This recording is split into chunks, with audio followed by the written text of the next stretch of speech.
I'm Jeff, I'm the Director of Insight here, and it's my great pleasure to welcome Dr. Kate Hall, clinical psychologist from YSAS and Deakin, here to talk about the ERIC tool. Before we move on, I would like to acknowledge the traditional owners on which we're gathered and are learning here today, and pay my respects to their elders past, present and emerging.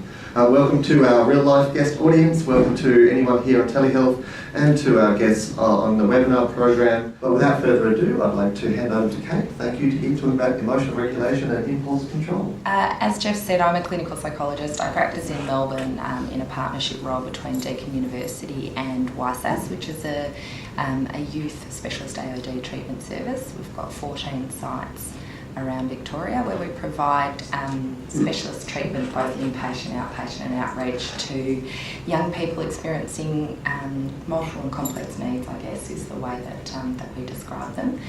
In that partnership role, Deakin and YSAS have funded the development of this intervention, ERIC, which is a skills-based intervention for young people.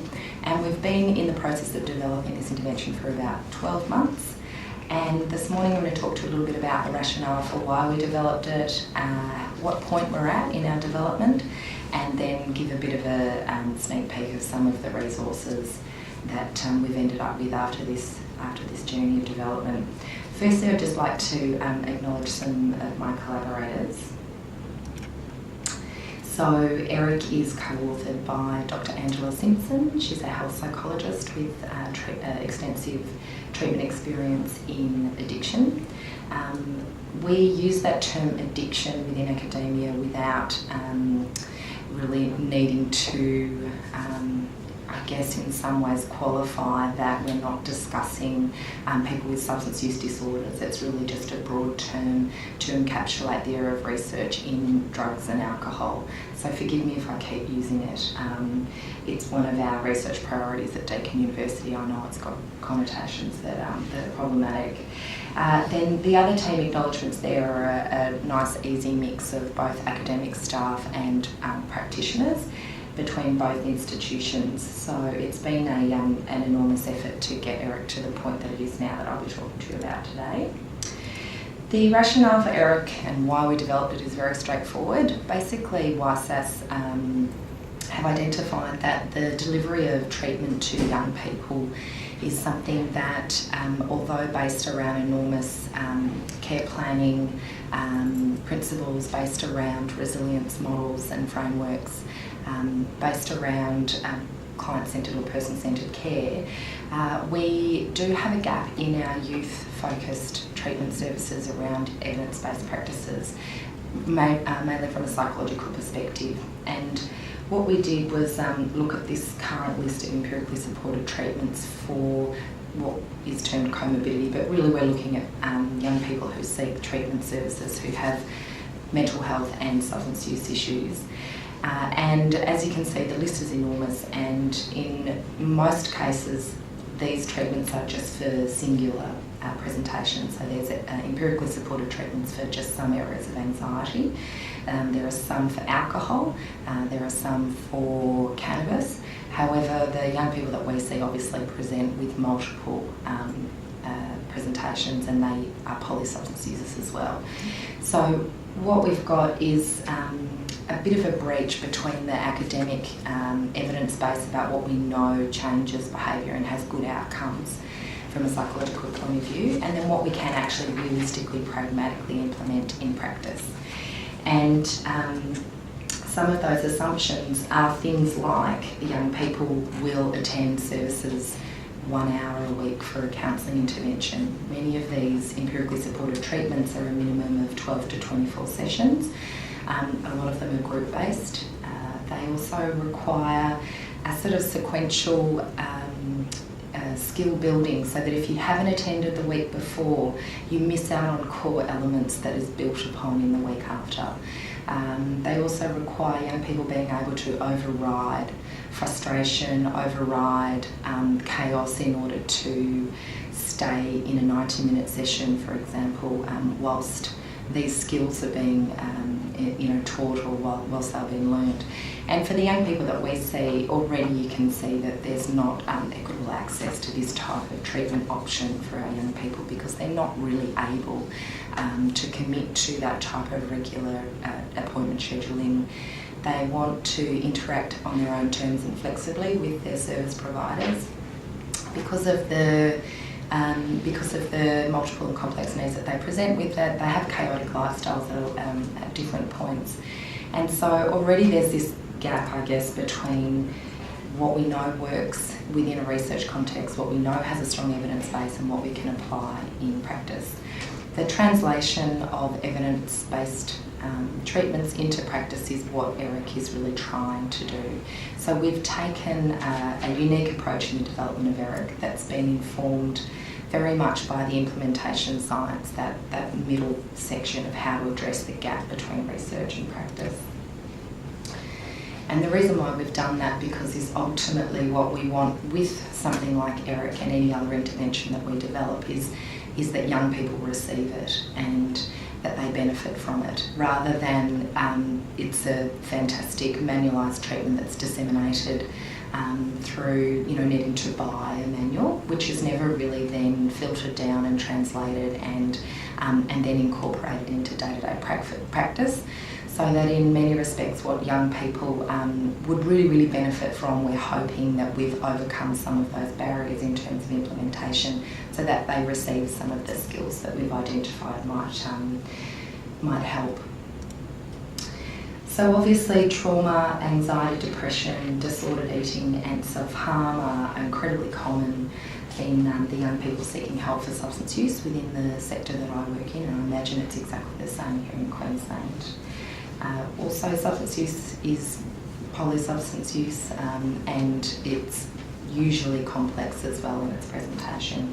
And I think that just the complexity of that picture means that it's quite difficult for us to find ways to intervene in a systematic way.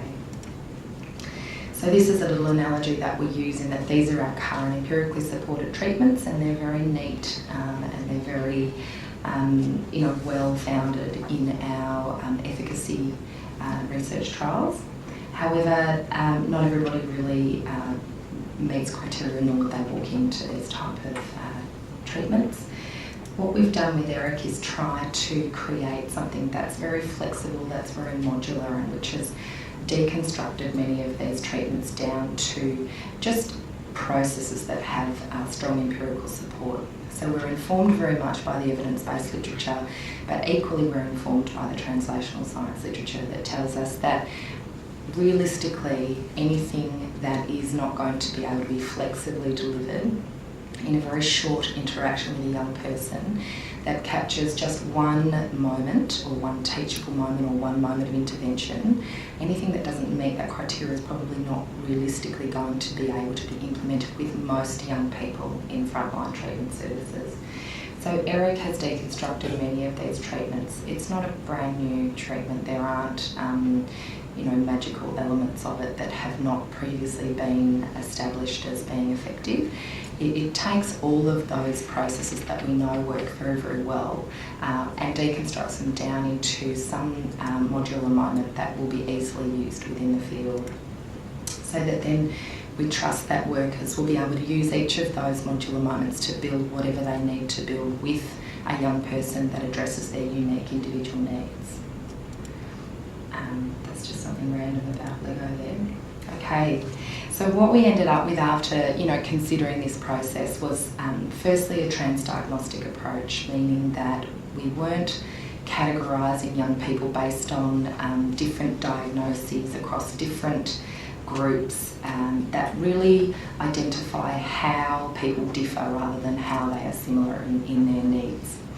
And so we really wanted to address any psychological problems based on the underlying mechanisms for all difficulties, rather than just, for example, an anxiety disorder, a cannabis use issue and a depressive episode. In that way, we thought if we could break it down into underlying mechanisms, we would hopefully be able to be transdiagnostic truly and and because of that, it's a much more pragmatic way of addressing some of the barriers to translation. So we ended up with ERIC, which really just stands for Emotion Regulation and Impulse Control. And we identified emotion regulation as one of these core transdiagnostic mechanisms that underpin so many mental health issues and also substance use disorder. Difficulties with emotion regulation have been identified as a really core mechanism in many anxiety, depressive and eating disorders. It's certainly something that is a core characteristic of personality disorder, mainly borderline personality disorder. It's something that goes awry if you have an early childhood experience of trauma or an invalidating environment. And impulse control, we know, is something that has a particular relationship with substance use disorders. So we know that the type of impulse control difficulties that might make you vulnerable to the development of a substance use disorder also then contribute to the perpetuation of that substance use issue.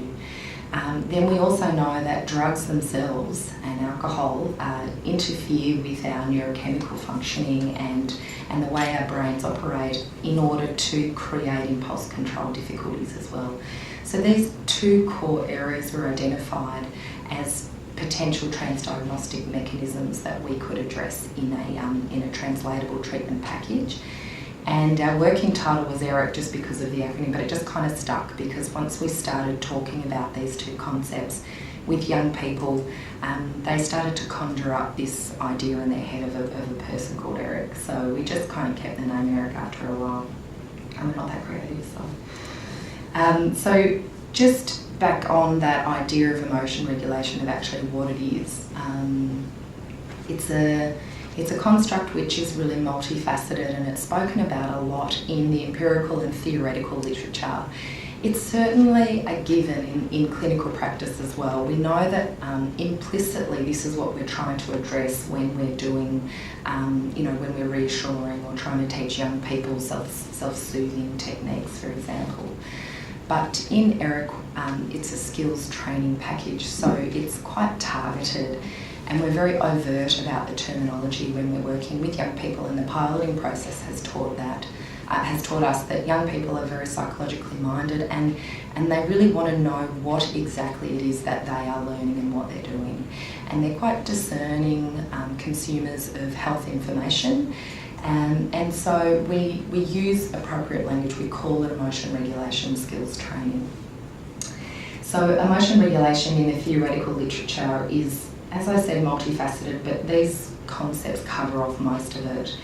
Basically, the first idea is just allowing and accepting emotional responses without trying to change them. This is a theoretical understanding of emotion regulation taken from Gratz and Romita's model, which is quite clinically applicable. And it's also using effective strategies when distressed. That's a given. In terms of emotion regulation, inhibiting unhelpful impulsive behaviours in response to strong emotions was something that certainly from my clinical background is one of the core features of emotion regulation. Being able to override mood in order to make a decision that aligns with future values or goals seems to be the real issue that young people struggle with. They have all the insight and knowledge if they've really engaged in a treatment process, but putting that into practice actually takes a lot of skill. And being able to override mood in order to stand back, consider options, take one moment to choose how you respond to a distressing event is just an incredibly complicated skill to learn. And throughout ERIC we use a lot of analogies around practicing emotion regulation skills being similar to learning complex skills such as a sporting skill, being able to play a sport, being able to play a musical instrument. And acquiring these skills takes years of practice, coaching, trial and error, personally observing how you did the behaviour in order to then mindfully respond in a different way next time. It's not about just understanding, it's about a lot of coaching and practicing and a lot of feedback from your environment or a trusted individual to help you learn these skills. Finally, the last one is really just being able to calm yourself down once you've been upset, and so self-soothing is a core part of emotional regulation. If a young person has an early experience of parenting that's not very attuned to their needs, that might be a traumatic environment or an invalidating environment in which they grow up in, the ability to self-soothe or calm yourself down is incredibly impaired, because it's something that you learn from a very, very early age from caregivers. So this is something that, even in terms of the young people I work with, a lot of my clinical practice has been in comorbid borderline personality disorder and substance use disorders. And this is a feature that, on day one of being distressed and emotionally aroused, a lot of the young people we work with can put in place the skills that they know are helpful and that will be helpful in the long term rather than just alleviate their distress. On day two, they start getting fatigued. Day three of still being distressed and emotionally aroused usually is when there tends to be, that willpower fatigue, where they then start succumbing to poor decision making or impulsive reactions to feeling overwhelmed emotionally. And even though we might teach young people ways of responding in the moment to the distressing event, we might sit with them in a room and reassure them.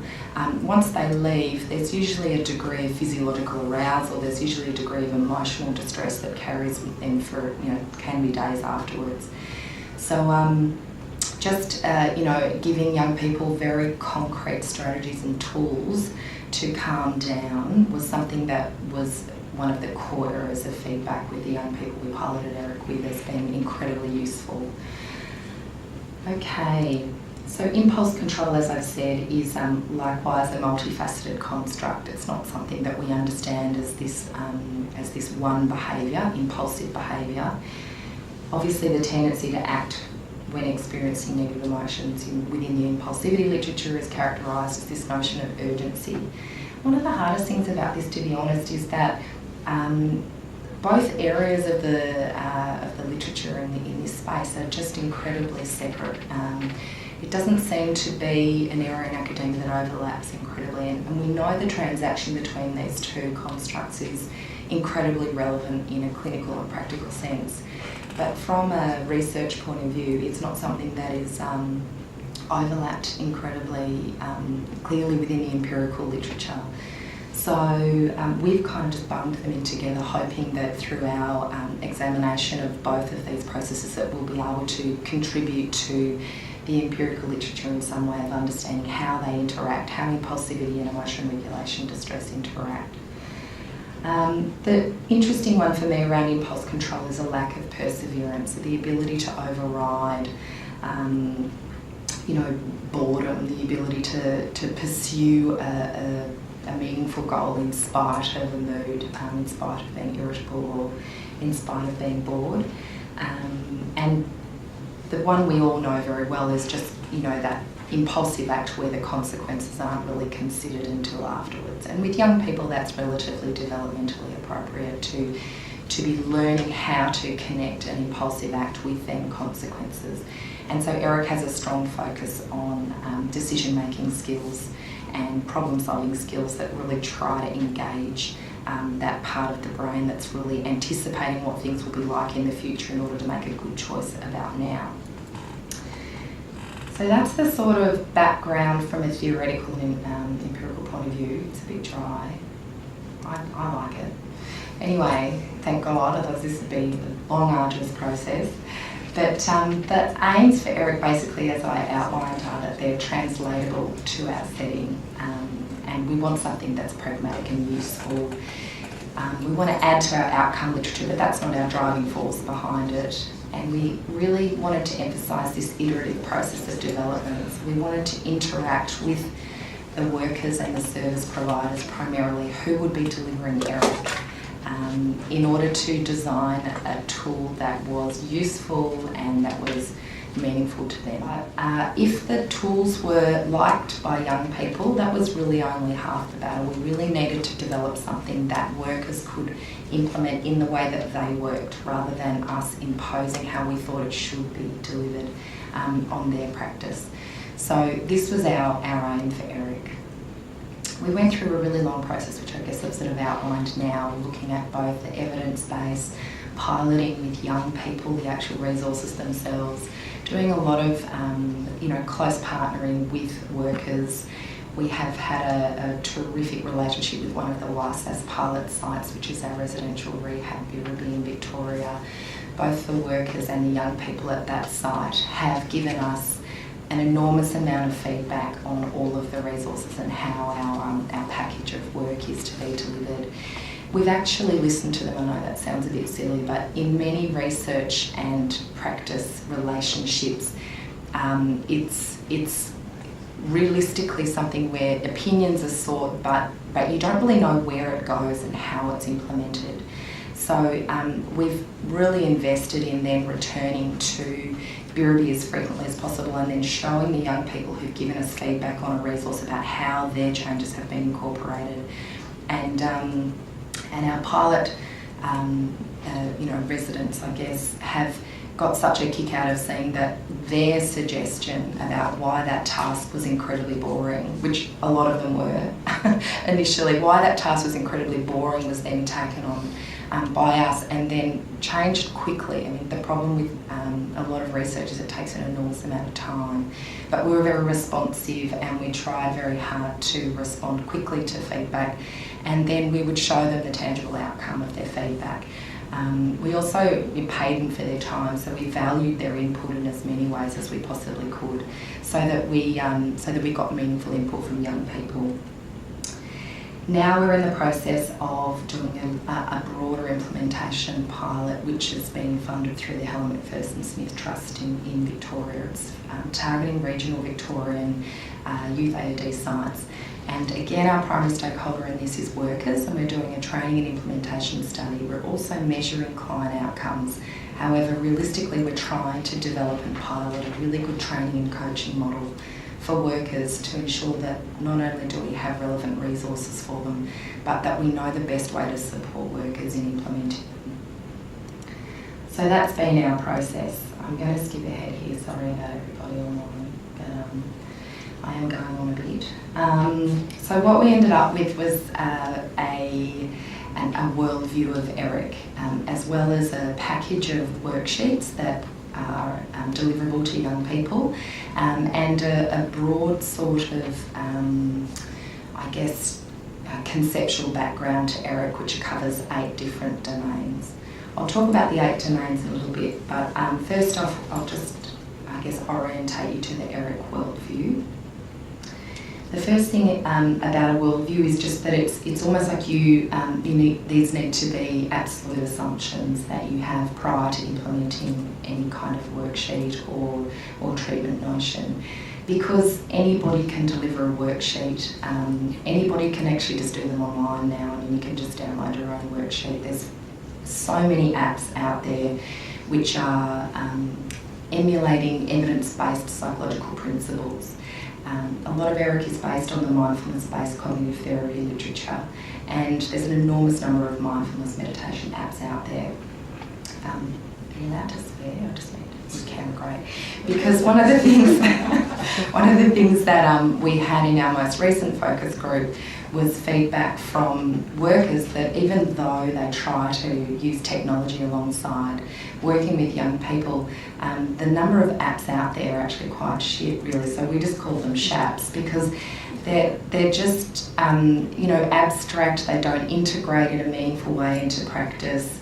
And as far as the workers were concerned, that there's just overload of resources out there, and the feedback we've got so far about ERIC is that it's simple, it doesn't try to be too clever, and it's all in the one spot. And so in some ways that's sort of the best feedback that we could hope for. We don't want feedback saying this is the cleverest thing we've ever seen. We want feedback saying it's simple and it's all in the one spot, so we know where to go if we need things. So the ERIC mindset is really important because it actually starts orientating workers to a way of working. The worksheets are a bonus, but we are looking at whether workers adhere to the ERIC mindset just as much as whether they deliver a couple of worksheets. The first one is that there's hope for change, and this really comes from the idea that emotion regulation skills are learnt just like other skills. You're not born with terrific emotion regulation. It's not a personality feature. Everyone has different temperaments, and so you might have to learn different emotion regulation strategies to ameliorate some of the vulnerabilities of your temperament, for example. But realistically, no one has emotion regulation skills unless they've actively practiced them and trialled them. And this is very important in terms of the ERIC worldview. The next thing is that ERIC is not about using good strategies versus stop using bad strategies. ERIC is about cultivating flexibility in responses so that you have a repertoire of emotion regulation skills available to you that you can choose from, whilst acknowledging that occasionally we all choose the one that is rather unhelpful. The only thing that we're trying to avoid is ensuring that young people are not unable to choose, that they don't have any other choice other than that one way of responding, which creates that cycle of, for example, responding aggressively even when feeling distressed or rejected and needing comfort, responding aggressively, which then results in breaking connections with others, which then further results in distress. So we know that responding aggressively is one of the things that young people will do. However, we're hopeful that with ERIC, we're teaching skills in other ways of responding as well so that you do have flexibility. We looked at things like just young people wanting to be aware of their choices rather than just automatically responding to a situation, and that was very important to them. That sense that they could still choose to respond in ways that we thought might be unhelpful, but that they had other options as well.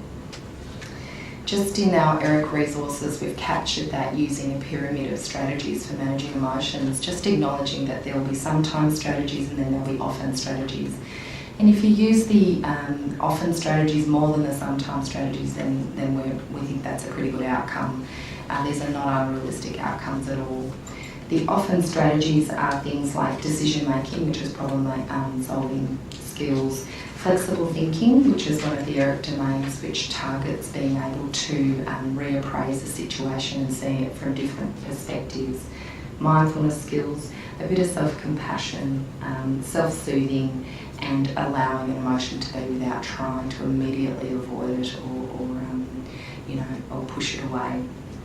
Although we know that the sometimes strategies work really, really well at times, and at times they're kind of appropriate too. So even though I might be freaking out now about being like recorded or whatever, I can just suppress that for now, and then I might just have a little bit of a freak out about it later. It's appropriate to be able to suppress emotion in a particular moment in order for you to get through what you need to do. So even though suppression as such is a maladaptive emotion regulation strategy, and in the literature it's identified as being particularly associated with psychopathology, we know that on occasion a young person is going to need to suppress an automatic response in order to stay in line at Centrelink and wait for their turn, for example. So these are sometimes and often strategies, in the way that we've constructed those is basically relatively pragmatic and realistic.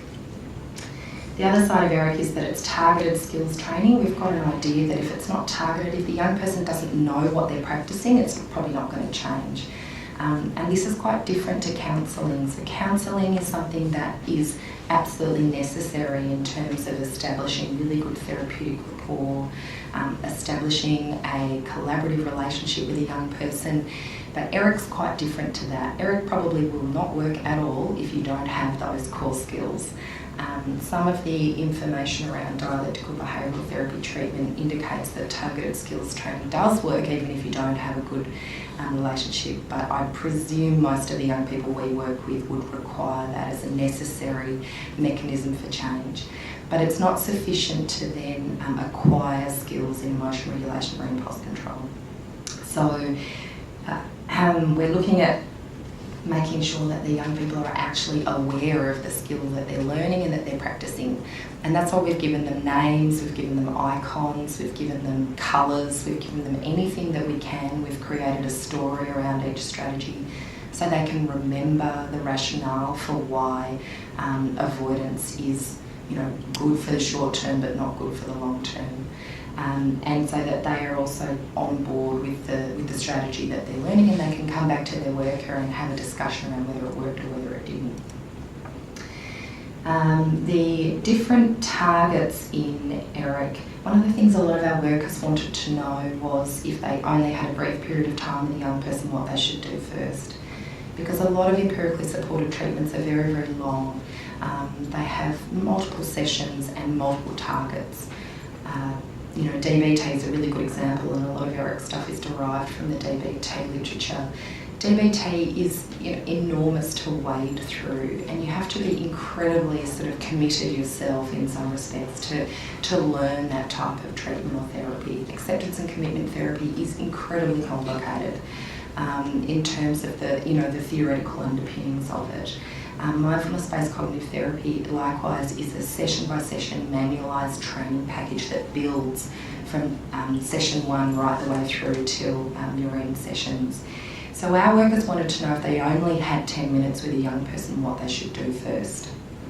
And we didn't know. And usually what happens in that situation is that we make decisions based on our clinical intuition.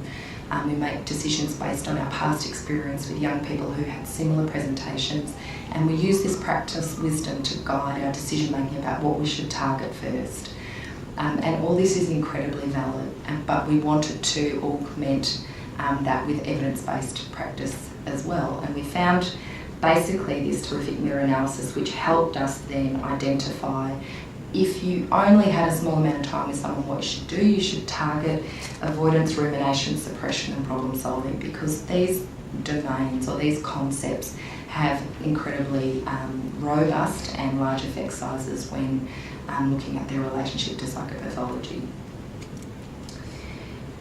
So we created a domain called Reducing Vulnerability, which was exactly that. If you really do nothing else, just target those maladaptive strategies. When we piloted this with the young people, we originally thought that they would need a lot of rationale and encouragement about why emotional regulation strategies would be useful. And they didn't find that useful at all. They found it to be just time wasting. They were irritated by it. They were the worksheets and the ERIC processes that they were most frustrated by and gave us the most feedback on needing to change.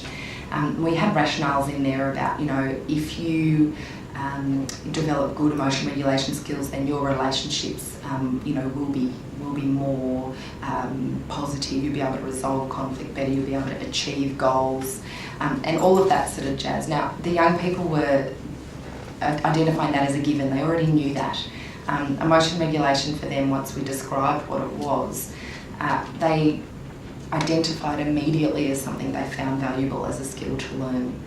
So in terms of then why you should learn it, we jumped straight into what you should do based on their feedback, saying, look, we know that it's important, just tell us what we need to do.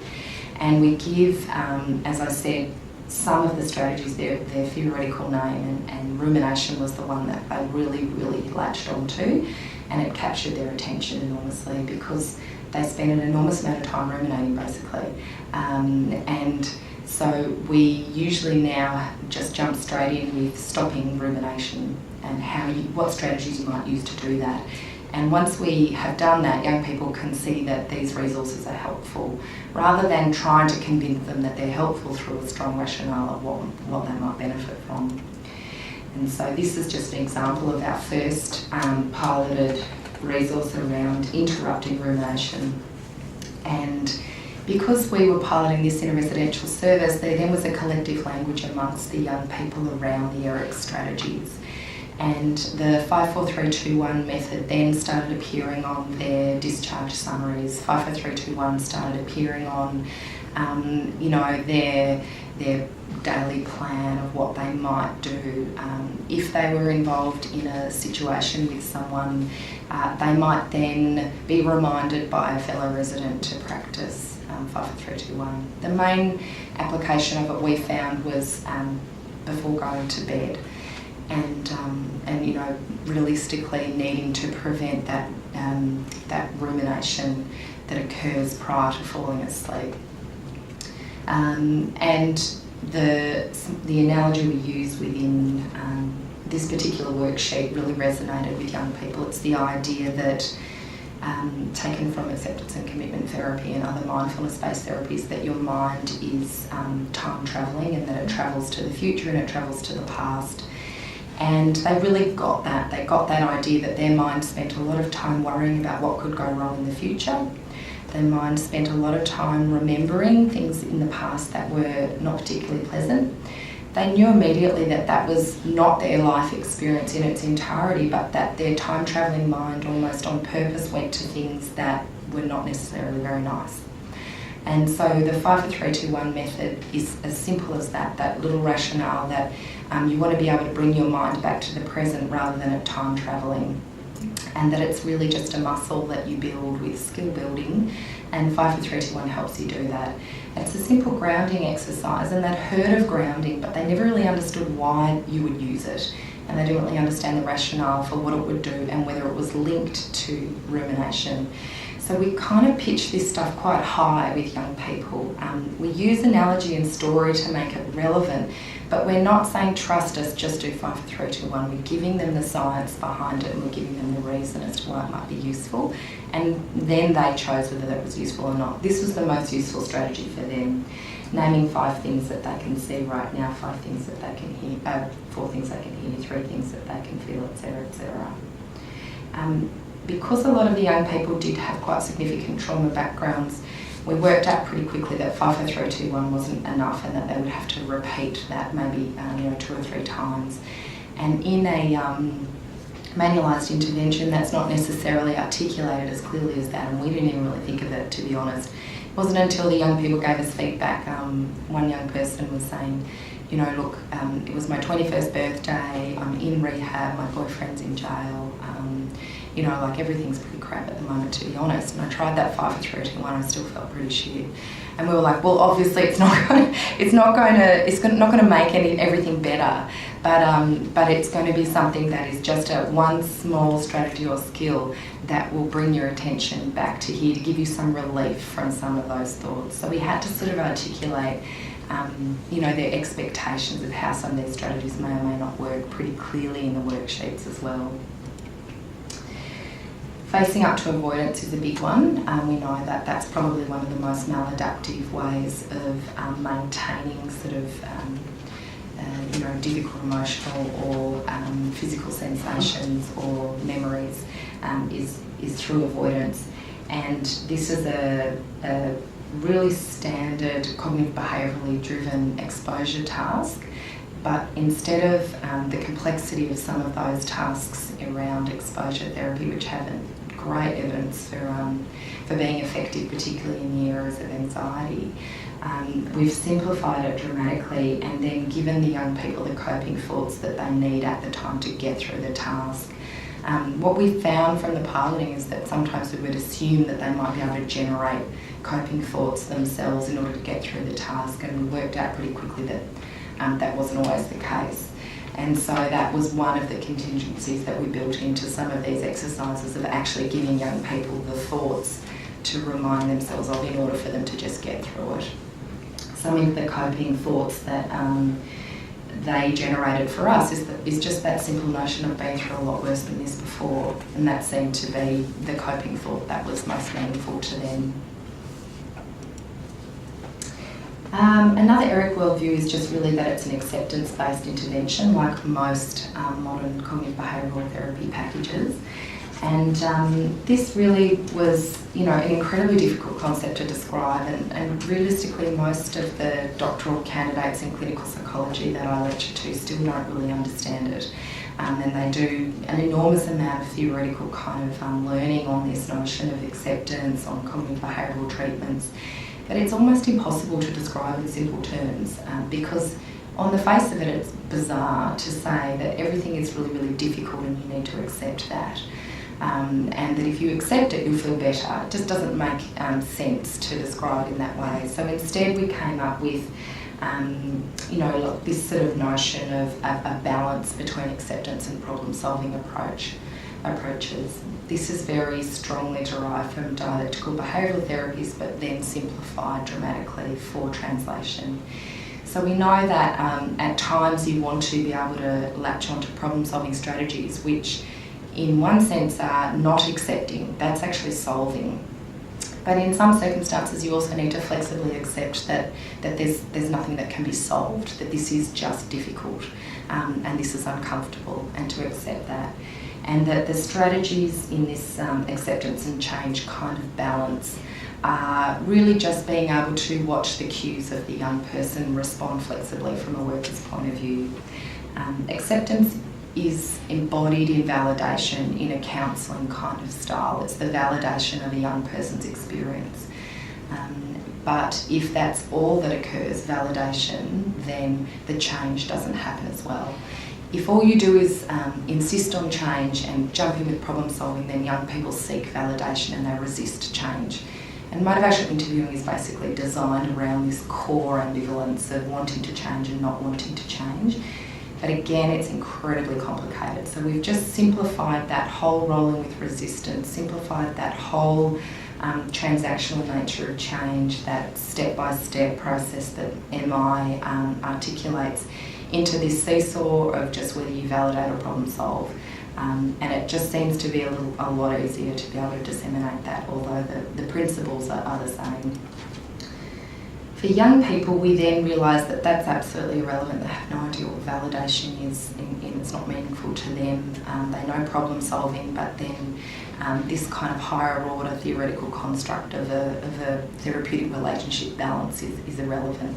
So we came up with an analogy basically which is used in a lot of acceptance-based treatments, mainly acceptance and commitment therapy, in order to try to describe what acceptance is. And realistically, this analogy is something that you may have heard before, but we described for young people the idea that their life is really a road trip, that they are on this road trip driving in a minivan, and that the passengers on the minivan or in the minivan with them represented all manner of internal stimuli like bodily sensations, cognitions, emotional content, and that we tried to articulate that the passengers in that minivan were things like an overly critical passenger, someone that tells them just how shit they are. There was other passengers in the minivan which are the thoughts that remind them of really difficult past memories. There are any number of passengers on this minivan, and then what we articulate is that however they themselves are the driver, that they are driving the minivan, and that these experiences are passengers. And then we basically articulate with them a lot of different rules of what this road trip of life is about. And the first rule is if you're driving and you pull over on the side of the road in order to try to wrestle with all of these horrible passengers on your bus, they will never leave. But the problem is that now you're stopped and you're not going anywhere meaningful, and you're certainly not headed in the directions that you would want to in life. And you're expending an enormous amount of energy wrestling with these passengers on the bus that you're trying to kick off the bus. And so they will be there, that is a truth, however you can choose to continue on your journey. And that seemed to kind of represent acceptance realistically, that you can't get rid of horrible things that have happened to you in the past. The only thing is, another analogy we gave them is that if you let them drive, if you let them take over the wheel of your minivan, generally speaking, you'll end up going somewhere where you don't really want to go. Likewise, if you listen to them and they give you directions, you'll probably get lost. And this sort of analogy sort of just kept building throughout our interactions with young people, and we wrote them down and represented them in this way. And it seemed the simplest way to communicate the rather difficult concept of accepting difficult thoughts, feelings, memories and body sensations in order to continue to travel in a meaningful direction. ERIC is based on learning theory, basically, meaning that if a behaviour is reinforced, it will be maintained, and that's why there's a big focus on addressing avoidance in ERIC. And we also have a really strong worldview around all emotions having a function, and this is something that's derived from the compassion-focused therapy literature, which is looking at all the different emotion regulation systems and articulated by Paul Gilbert in his description of this intervention. And it's a simple concept that in actual fact the young people really responded to well, that your emotions are there for a reason. And in Paul Gilbert's description, he derives it from evolutionary psychology to articulate with enormous meaning why some of these emotions are there, and that fear is absolutely essential for survival, and anger is absolutely essential for protection, and shame is absolutely essential in order to remind us when we have transgressed against our social norms.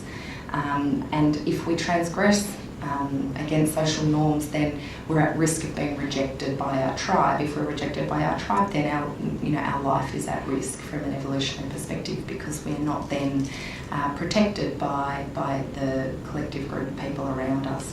And so, as horrible as shame feels, it's there for a reason, and it's important.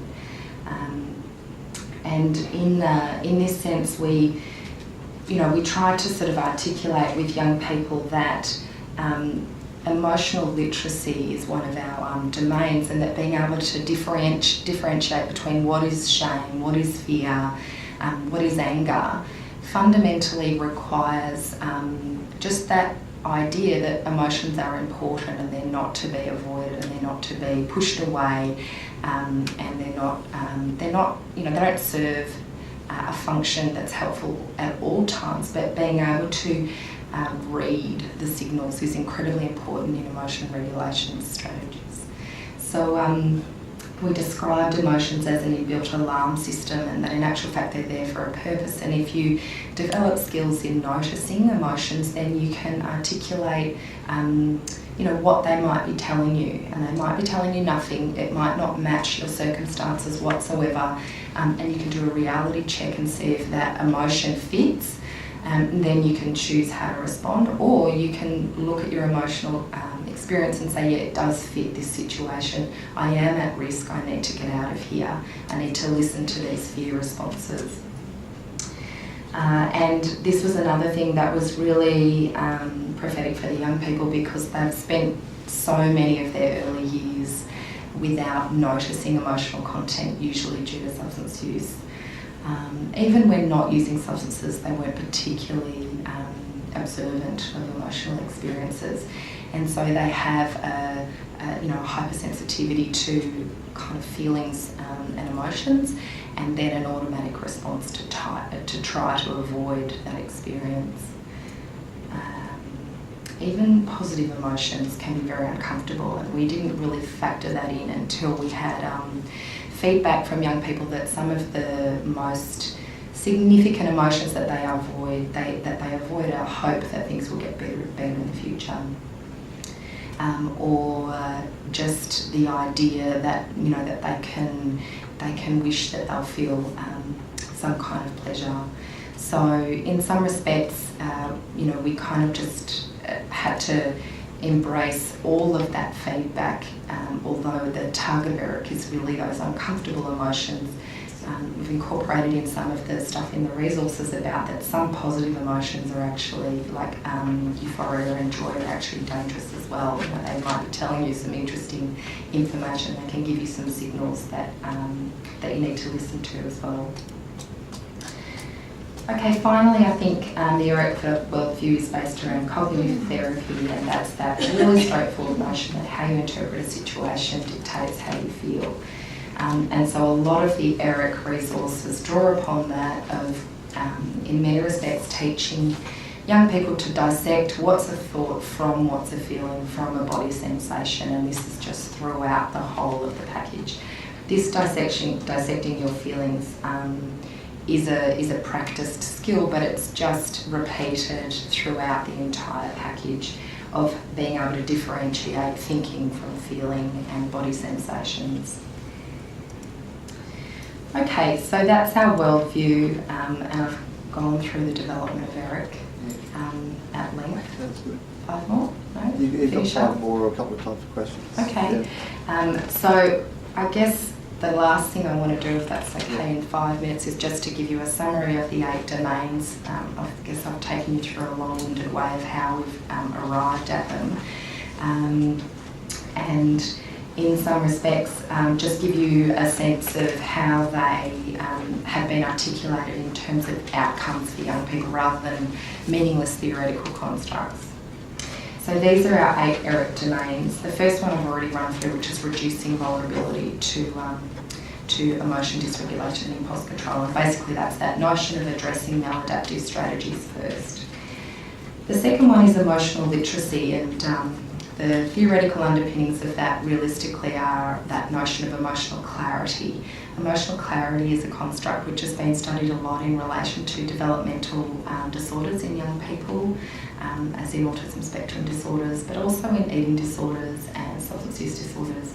And it's the ability to not just name an emotion, but also differentiate between the different sort of shades of emotions in some respects.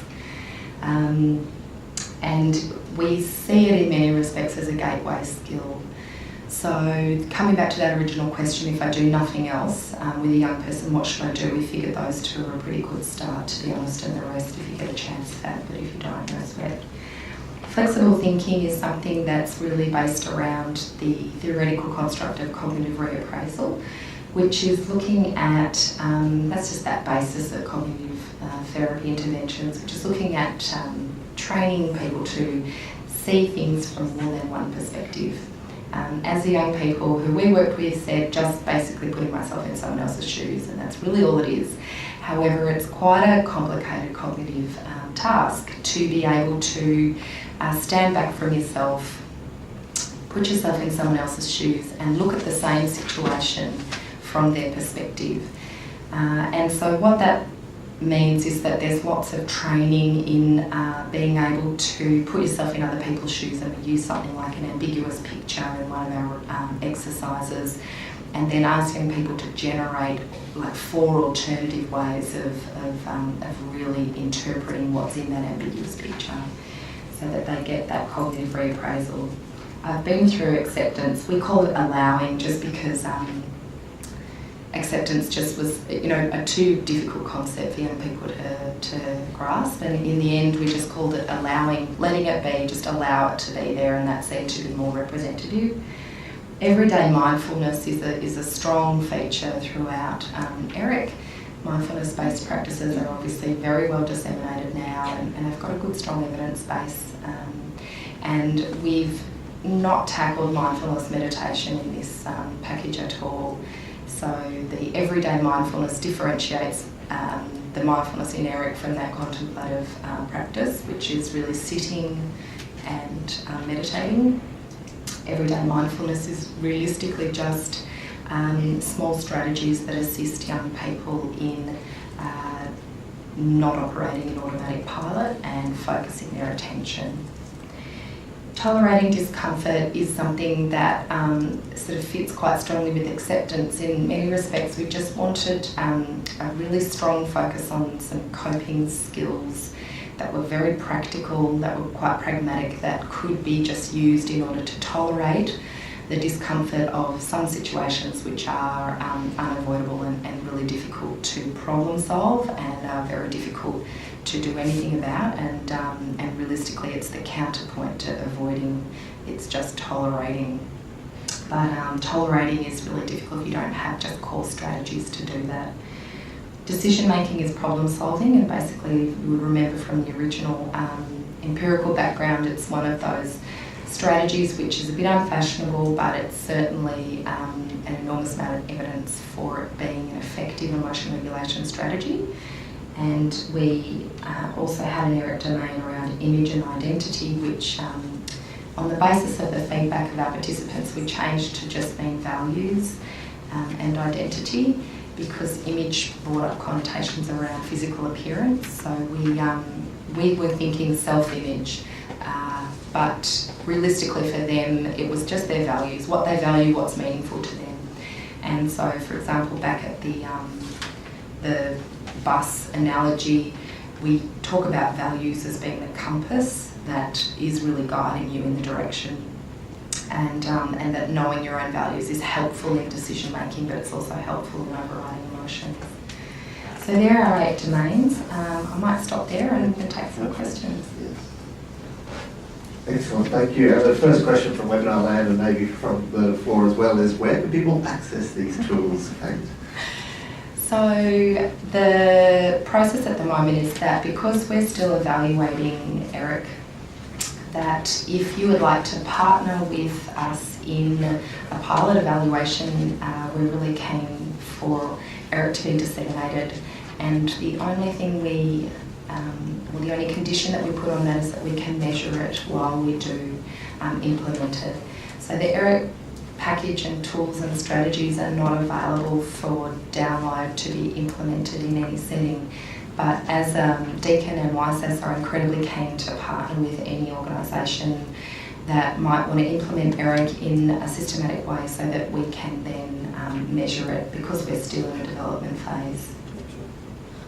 The other question I had was, is there application, or what are your comments around applicability with family members and significant others? I mean, it's amazing because it wasn't ever our focus, because we had a really clear idea that these were skills to cultivate in young people. But we soon worked out from feedback from workers who were parents themselves, feedback from even our funders who were parents, that they really wanted to know what these strategies and skills were so that they could use them with adolescents, but also they could use them themselves. And what we've done is incorporate in our evaluation, we're actually measuring our workers' emotion regulation skills and see whether they improve and change through learning the ERIC strategies and skills. Because realistically, not all of us are very good at all of these, and we all have, routine patterns of responding, which are pretty unhelpful. So we are actually measuring worker acquisition of ERIC skills and strategies, and we're measuring worker acquisition of acceptance and mindfulness-based skills.